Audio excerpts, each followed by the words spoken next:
What's up, everybody? Welcome back to Punching Up. I am your host, Maya May, and I'm sick of being gaslit into believing that empathy is weakness and that God's will is for us to all be miserable, which seems like that's what the Republican Party is trying to shove down all of our throats right now. And so, since Christian nationalism is having a moment and racists in parks screaming the N-word at little kids, that's having a moment. I thought it was really important that we bring a little bit of empathy and awareness back to the show. So our guest tonight is a friend of the show, has already been on before.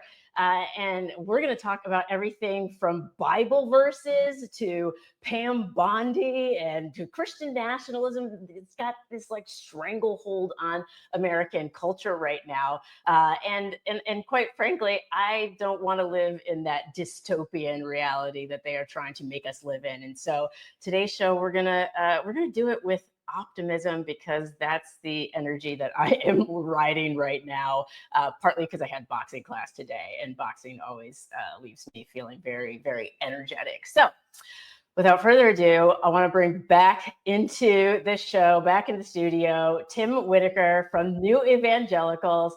Thank you so much for coming back to the show, because I feel like this is a moment that was made for your brain.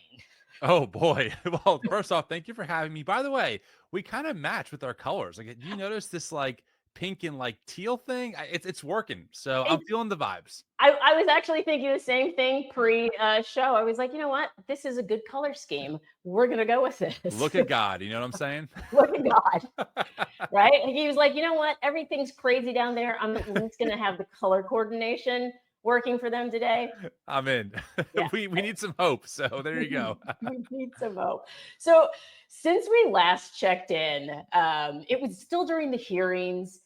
Pete Hegseth was being in the process of being confirmed, which now seems like insanity.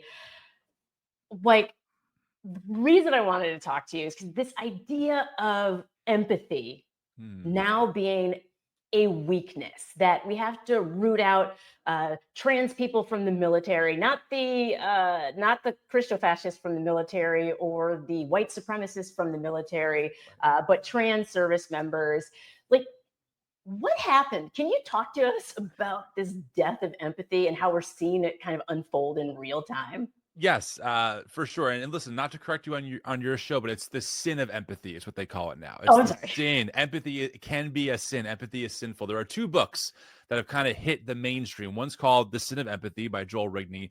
The other one is called Toxic Empathy by Ali Beth Stuckey. She's a right-wing conservative pundit who's also very much a Christian fundamentalist. And the general theme is this, right? What they would say is, look, empathy in and of itself isn't bad. But we have to have the biblical understanding of empathy, and that just tends to line up with all the right wing talking points, right? Why we should be deporting more immigrants, why we want a Christian nationalist nation, why it's great that people like Pete Hegseth is in power, and people like us, us woke leftists, because we care about the immigrant, like the Bible says, and we care about the plight of the oppressed and marginalized. We have toxic empathy because that's damaging our country. That's the general thesis. I'm sorry, from the outside looking in, I feel like everybody is like, bullshit, right? Like, we can all see the Bible. We all know what it says. So how is it possible that a huge number of people are seeing these books and going, yeah, and hearing these podcasts and going, yeah, empathy is a sin? Well, it's a little complicated, so I'll try and give people the 10,000-foot overview. The world of, in particular, white American Christianity, and even more particular, white evangelicalism, is a very big subculture in America, and it's robust. There are pundits, there are books, there are movies, there is a church industry around it, and so there are a lot of people out there who are primed to have right-wing political viewpoints because of their church affiliation. And this is data, by the way. Like, for example, 72% of white evangelicals in America think that Trump is doing a great job in his past 100 days. Think about that. We are literally kidnapping citizens off the streets. We are deporting 2-year-old children who are U.S. citizens. And out of all Americans, white evangelicals give Trump a 72% approval rating, which is by large and far out the biggest demographic of people to support Trump. Meanwhile, he has the lowest approval rating, maybe I think in the past like 4 or 5 decades for the first 100 days in office, unless you're a white Christian, essentially, in particular, a white evangelical. So this world is primed to kind of suck up whatever the pundits give them. And so there are theologians and pundits like Ali Stuckey and others who create new talking points that are always going to favor right-wing positions. In this right now, in this case with immigration, right? So look, obviously we can laugh about it, we can poke fun at it, and we should. However, there is a logic to it, okay? And the logic goes like this. Look, this quote-unquote illegal immigrant killed someone, and therefore illegal immigrants are destroying the country. So they pick up Laken Riley's case, for example, right? A very real and tragic story of someone who was here undocumented, who brutally killed a woman. I think she was like in her early 20s. It's a terrible, horrific story. That's a true story that really happened. But they'll use anecdotal evidence like that and then paint the entire group of people as that person, when statistically we know that undocumented immigrants are half as likely to commit crimes as their native-born counterparts, which makes sense. But for Ali Stuckey and for her kind, who, by the way, I would argue do hold racist views, they're going to not talk about the problem of white men committing mass shootings now and how we have a white men epidemic. They won't do it to those people, but they will use these terrible and bad incidents of people doing bad things to therefore scapegoat the entire group of people. And so Ali would say, look, toxic empathy allowed that person into this country who then killed Laken Riley, and that's toxic. Of course, it's very selective. It doesn't go, it's not in favor of data. And Ali is someone, along with other pundits in this space, who don't believe in reforming the immigration system to make it better, right? We can put people on the moon, Maya. We can obviously solve our immigration issue. We can put more judges on the bench. We could modernize the process. We can make it more simplistic, right? And also more robust. But they refuse to, because ultimately it's not about that. It's about keeping America white and keeping brown-skinned people out. So is this like kind of like the not so secret? Because I feel like they have to know, right? Like all of the 72%, like, is it just they don't want to openly say to everybody else that they're racist and they all know, or do they really think of themselves as not racist? Well, I don't know everyone's heart, so to speak. I would say that the majority of those people do not think that they hold racist views.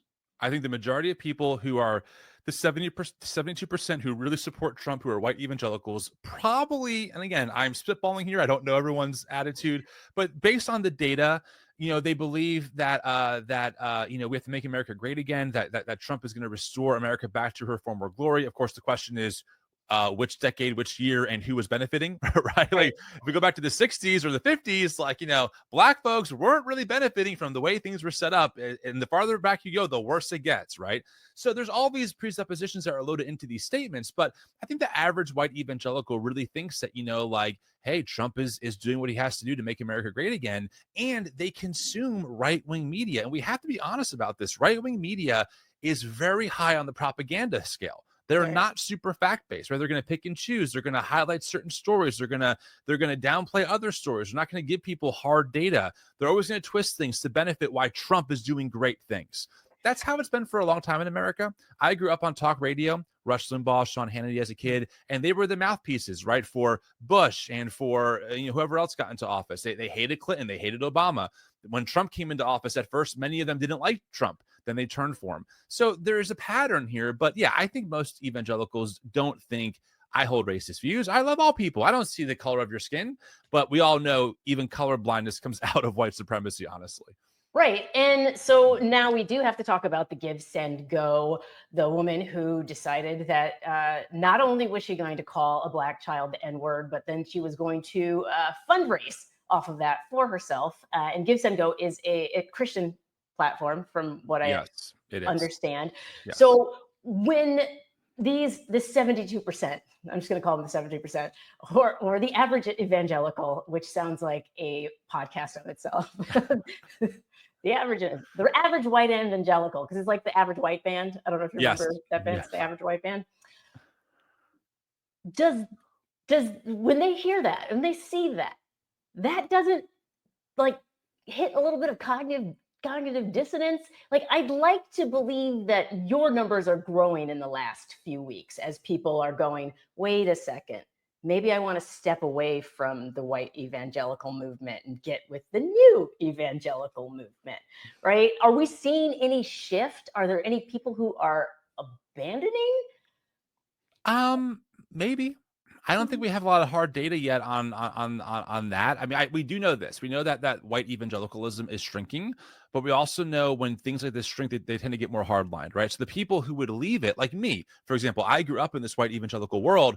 I'm no longer in those spaces, even though I'm still very much Christian, right? So yeah, I changed, but I wouldn't be jotted down as white evangelical, now progressive. I would just be labeled a progressive Christian, or maybe mainline or something, right? So the people who kind of left those spaces that maybe were more moderate or eventually went more left, they're gone. And now what's left is like this remnant of people who really see themselves as the victims in all of this, right? And again, this is the big irony of like all of these talking points that you hear. Oh, we don't like victim complexes, or you have to get rid of the victim mindset. Meanwhile, this white woman who literally called a Black autistic child the N-word, right, is playing the world's biggest victim and raising 6 figures off of her victimhood when she's the one who did the wrongdoing and can't admit that she was wrong.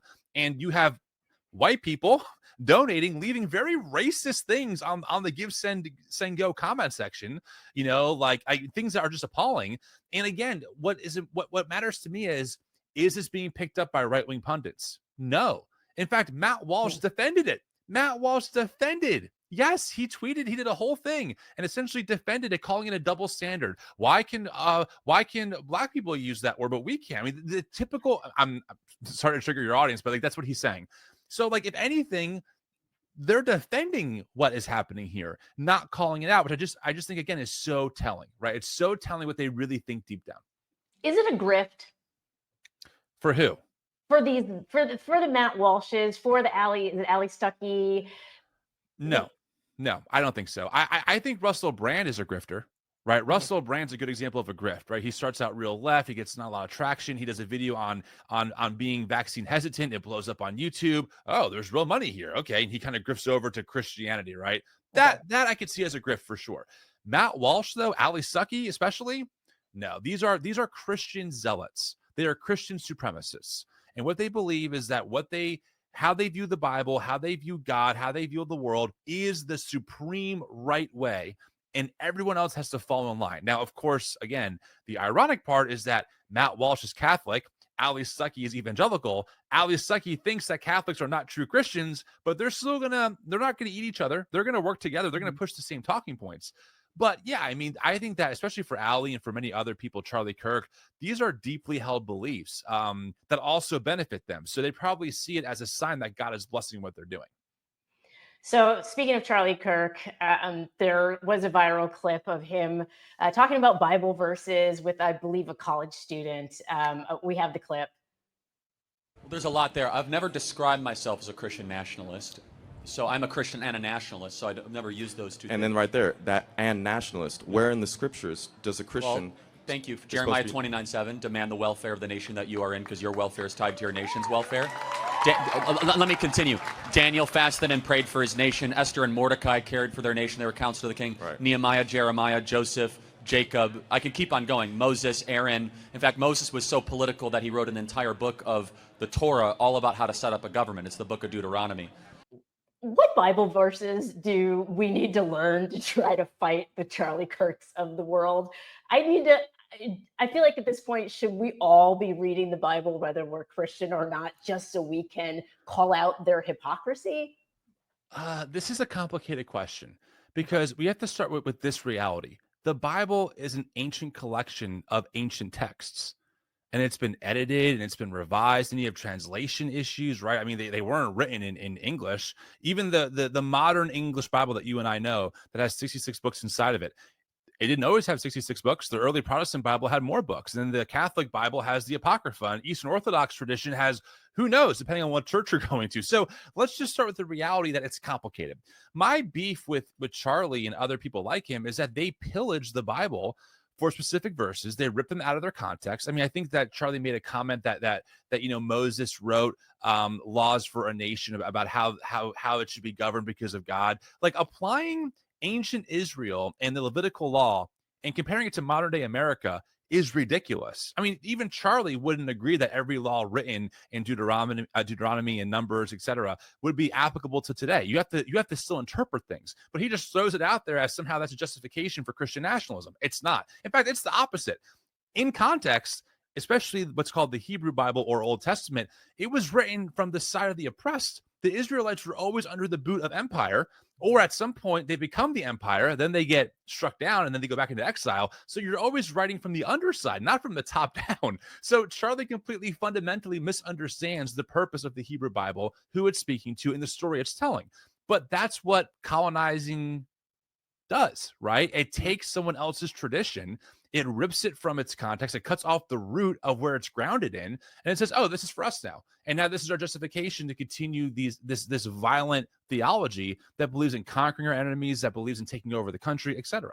So I would not say just read the Bible and then you'll be good. I would say these are complicated things that take real effort to understand. And Charlie has no interest in actually understanding the Bible on its own terms. He would much rather pillage it for his own gain. So here, I'm going to propose to you that we need like a Bible boot camp, or like how to talk to these white evangelical boot camps for people like me, where I'm like, look, we need to meet every Wednesday. It's like Bible study, but different.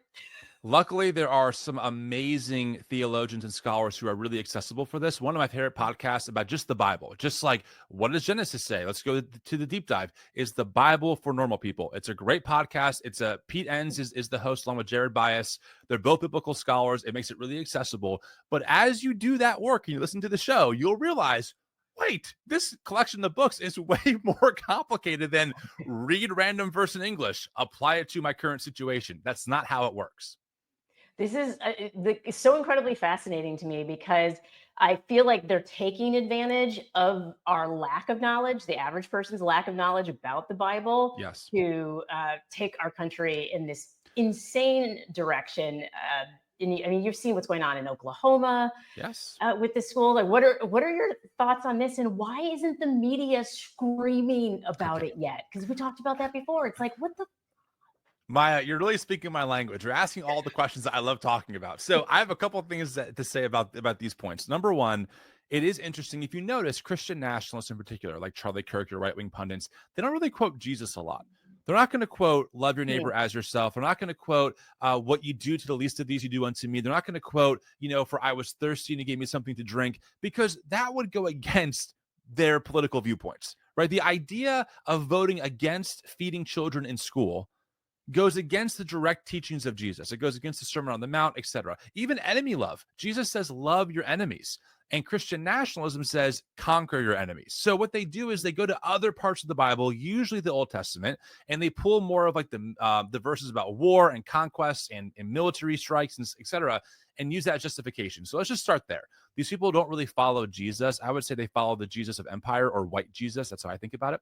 Yeah. But to answer your question about the media, here's my honest take, and I've given a lot of thought to this point because I grew up in the evangelical bubble, so this is normal to me. But if you didn't grow up how I grew up, this is pretty foreign stuff. It's almost crazy to think that there are Christian zealots embedded in our government who really believe that they've been given a job by God to take over the country and make it a conservative Christian nation. It almost sounds like fantastical. The sad part is that the data is all there. This is actually what's happening. So I think you have this issue. On the right-wing media side, you have people who are highly religious, so to speak, meaning they're Christian, who will infuse that theology with their talking points. Mainstream media is more fact-based and news-based, and they don't really have a lens for the Christian side of it. And I think that honestly, they don't want to set off their base by coming across as anti-Christian. Got it. And then on the left-wing spaces, this is like your Hassan Pikers, your Brian Tyler Cohens, I don't know, whoever else you might think of. I think a lot of those folks, they don't understand the theology that is animating what's happening in the right-wing space, because usually those are more secular outlets, right? They're not really thinking about theology or God. It's not their wheelhouse or their interests. And so they're completely missing the whole theological framework that the right is operating in. So they might call something fascist or authoritarian, and they're right, but they're also missing the theology, like the Seven Mountain Mandates, that theology, which is popularized by Lance Wallnau, that is embedded into Turning Point USA. This is the belief that God wants Christians like Charlie and others to take over the 7 mountains of influence: politics, government, culture, entertainment, the arts, etc., business. No one on the left really understands that. And if they do, they think it's just kookiness. But the people on the right believe it. They believe they have a mandate by God to take over in these 7 spheres of influence to conquer the nation. So I think that's part of why the media isn't really talking about it. They don't understand it, and they don't want to set their base off. So, and this to me, it's so very frustrating because as a problem solver, like I like to solve problems, we have to take in all of the variables into account. We have to understand the historical context of things. And so if our legislators, if our media isn't willing to engage in a very deep level with the framework that this is all happening in, how the fuck do we get out of it? Well, I don't know the religious makeup of your audience, so forgive me, friends, if this sounds I don't know it either. But Jim Wallace, he's a really well-established progressive Christian voice. He often says that the answer to bad religion is not no religion, it's better religion. Now, here's what I mean by that. Okay, here's what I mean. Let me unpack that before people go, oh my God, he wants theocracy too. That's not what we're saying. Here's the thing. I don't think that secularism can actually combat Christian nationalism effectively. Okay. And the reason is this: a lot of people in America, were shaped by Christian theology or thinking in some way, shape, or form, even if they're not religious. And number 2, many people still identify as Christian, even if they're not Christian nationalists, right? And frankly, look, I'm someone who left right-wing evangelicalism behind, but I'm still a Jesus person. I don't want to give up my faith in God or in Jesus or the Bible. So for me, becoming secular, quote unquote, as a person isn't really compelling. I need a better answer than just either there's no God and you believe nothing about this, or you're a Christian nationalist, right? And so I think that people like me and others in this space I occupy actually have an obligation to be the ones being kind of like the canary in the coal mine, because we understand what's going on, right? There are people in left-wing spaces who understand the government so much better than I could. I have to learn from them. And my hope is that they can learn from people like us when we say, look, there's a theology here too. There's a radical belief in God that's super supremacist that we can unpack and give you a better alternative while you still maintain your secular beliefs and I still maintain my Christian beliefs, right? I believe in the public square, secularism is the answer as far as like how we think about government, making room for other voices, pluralism, for sure. On an individual level, we have to offer people a better option than, hey, if you're a Christian, you have to support Trump and all of his fascism, or I guess you're an atheist now. If you want to become atheist, you're more than welcome to. But for a lot of people, they still want that belief in God that compels them to love their neighbor and promote all of their human flourishing, not just some of them. Well, and the thing is, for me, the more, and I went to Catholic school for several years, but the nuns used to beat me, so I was talkative. You were talkative, and now you talk for a living. So I guess it really worked. I know, I was like that. But I truly feel like this idea that faith is very important, especially right now. Like, we have to believe that there is something bigger, better than what this reality that we're all inhabiting. So I can very much understand this need for that faith, and I don't know that necessarily needs to be biblical, Sure. but I definitely, for me, the more I hear from this Christian nationalist side, I want to point to the teachings of Jesus. I want to say, that's not what Jesus said. I'm like, I only read Matthew and I don't know much about it. But Right. Just read the red letters and compare and contrast.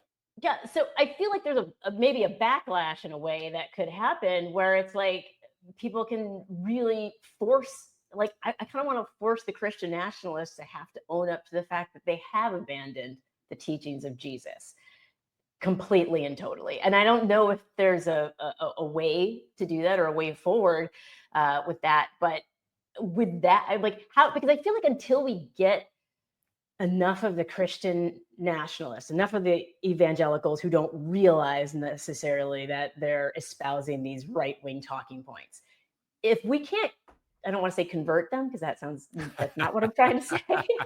Come to the true faith on my side, But like, how do we, because their numbers are so huge, they're consequential numbers for every election, and Yep. we need to be able to reach them somehow. Think about it like this. So the data says that there are two different sects of Christian nationalists. There's Christian nationalist adherents and Christian nationalist sympathizers. Adherents are going to be your Charlie Kirks. I'm all in. I believe these, these core beliefs about, we're a chosen nation by God. We have to be a Christian nation, etc. Sympathizers are like, yeah, I kind of agree, but like, I'm not going to storm the Capitol. Right. Like they're like, yeah, I think we're a Christian nation and that's cool. But like, I'm not a violent person. I think Charlie's kind of crazy, but I sympathize with that. I think that's the group that we're probably able to better persuade just by asking them good faith questions. Like, hey, can you help me understand how Jesus says to love your enemies, but Trump believes in crucifying his enemies, and like how you think this is somehow congruent with Jesus' teachings, right? Can you help me understand how Jesus seems to be really compassionate towards the marginalized and the oppressed? In fact, Jesus himself was under the occupation of empire.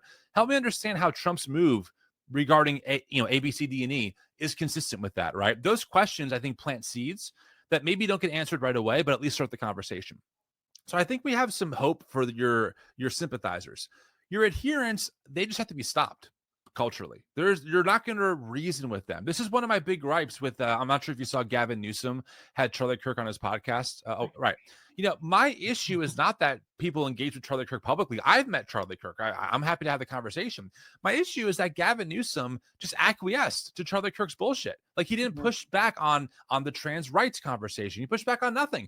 And Charlie Kirk sent an email out to his audience saying, I essentially took Gavin Newsom on his own turf and made him cede ground. This is proof that we're winning. Charlie Kirk is not a good faith actor. He's not looking for compromise. He's not looking to find common ground. He's here to take over and to rule, right? So those people just have to be stopped politically. Like they have to be opposed. They have to be protested. And they have to be exposed for the propaganda that they espouse that has white supremacy baked into it. But your sympathizers, people who are just your average, yeah, I work a 9-to-5 job. I live in blue collar America, just trying to make it work. I think we can make America great again. So I voted for Trump. Those people, I think we can reach them with good faith questions. I love the energy of that question, like the way you ask it. And I think that's what people need to learn how to adopt, myself included, which is to ask it in a way that is genuinely curious, that isn't laden with judgment, because I know we're so enraged about what we're seeing done in the name of Christianity, what's been done in the name of Christianity in the past, that it's very difficult to have a conversation with a neighbor, a coworker, a classmate, without being like, you're a fucking hypocrite. Like, how could you believe this and then also believe this? And so I like the tone of your voice in doing that. And so I'm gonna watch that again. And I'm gonna go, okay, this is how you just ask the questions in genuine curiosity. Yeah. Where do we find people to have these conversations? Probably your neighbors, if they want to talk about it. I mean, let's face it, politics is such a hot button issue right now. And it's not everyone's job to have these conversations. Like, I'm a white straight man in America. Like, a lot of what Trump is doing doesn't affect me directly. So I'm not telling people who are, BIPOC or who are queer to be like, hey, go talk to your white neighbor down the street who's like, this is great, right? I mean, I get it, right? Like, use some wisdom and discernment.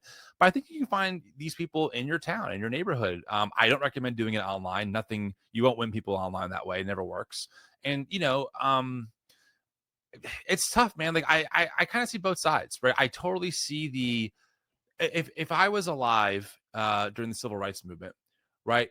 Would I be like, hey, white moderates, like, we can reason with them? I'd be like, no, like, they're the problem, like, they have to be stopped, right? Letters from a Birmingham jail, right? It's Martin Luther King's words to them, like, you guys are the problem here. So I don't want to come across as like, oh, like, try and reason with your neighbor. And at the same time, the way I was changed was not by being called a bigot or an asshole or a fascist on the internet, right? I was changed because people held space for me. People asked me questions. The first gay man I ever met, when I worked with him at Starbucks when I was 18, he was the first person where I was like, wait, I thought gay people were like this, but this guy's nothing like that. He blew my mind, and he was a great friend, and we still talk to this day.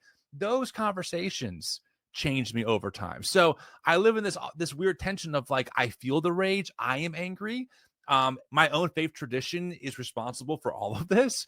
And also, I don't know if screaming at them is going to convince them that there's a better option, a better path forward. So I live in that tension on any given day of the week.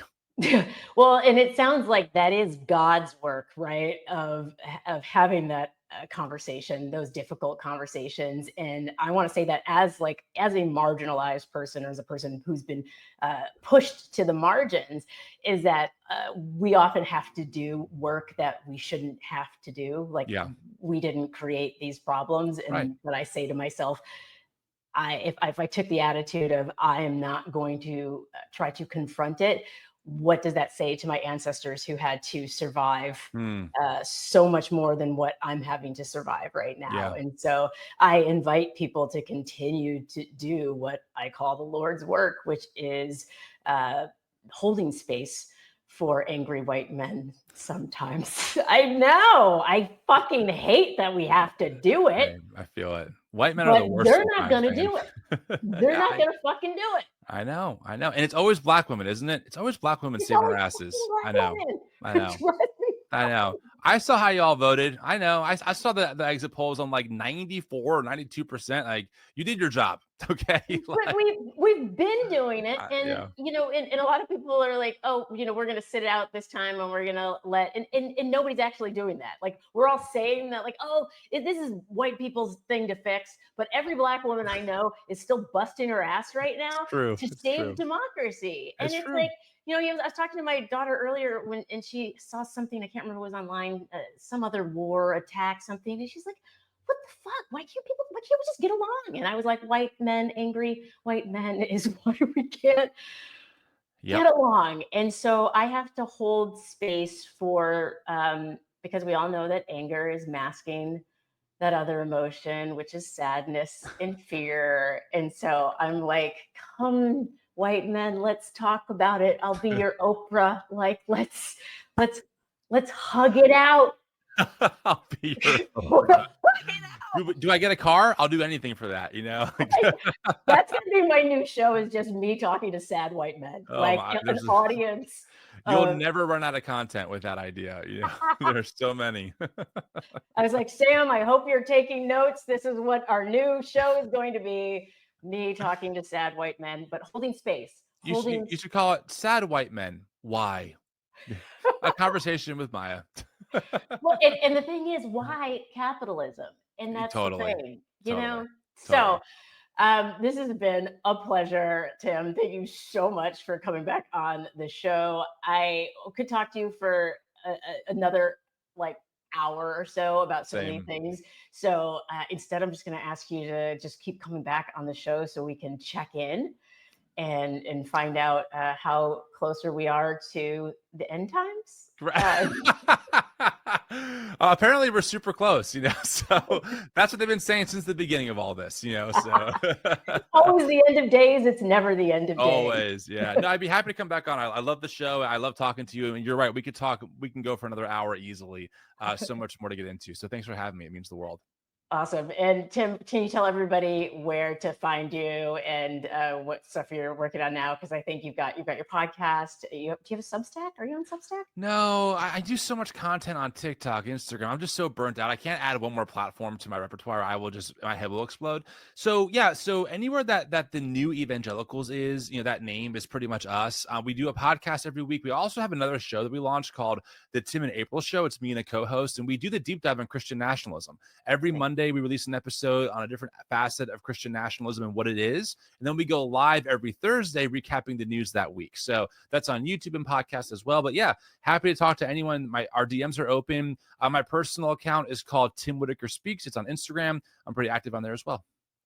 Awesome, Tim. So everybody go find Tim's content because it's incredibly good and insightful, truly, and helpful. And honestly, keeps me from being in a complete state of rage, because every time I think, oh, they're being hypocritical, I'm like, oh, no, they're being what they've been taught to be. Exactly. So, yeah. Thank you for helping put a context on all of that. And I'll see you again soon. I will see you soon. All right. Guys, pick up, I don't know, there were a lot of recommendations on podcasts that you can listen to. I'm not going to tell everybody to go read the Bible, but I also kind of want to tell everybody to go read the Bible because I feel like we need to arm ourselves for what's to come and what's happening right now. It stresses me out when people are exhausted by the hypocrisy, the supposed hypocrisy, because they've been telling us what they are going to do and they don't view it as hypocrisy. And so it's so important to understand everything that's happening right now in this historical context, in this Christian nationalism context, in this white Christian evangelical context. So we have a lot of work to do. I'm staying positive because I truly feel we are reaching a rock bottom, a new rock bottom, in which people are going to truly feel the consequences of the Trump administration's actions. And that means those consequences in the pocketbook as the shelves start to empty out. And we're going to have to ask ourselves, are we ready to be saved? Not like Jesus' biblical saved, but saved from our own fucking mess that we didn't create, but we have to be a part of fixing. So thank you for joining Punching Up. I've been your host, Maya May. Check out the rest of Lincoln Square Media shows. Follow us on all of the platforms. Follow me on Substack. I post once a week. I'll post more. And until then, I'll see you next week.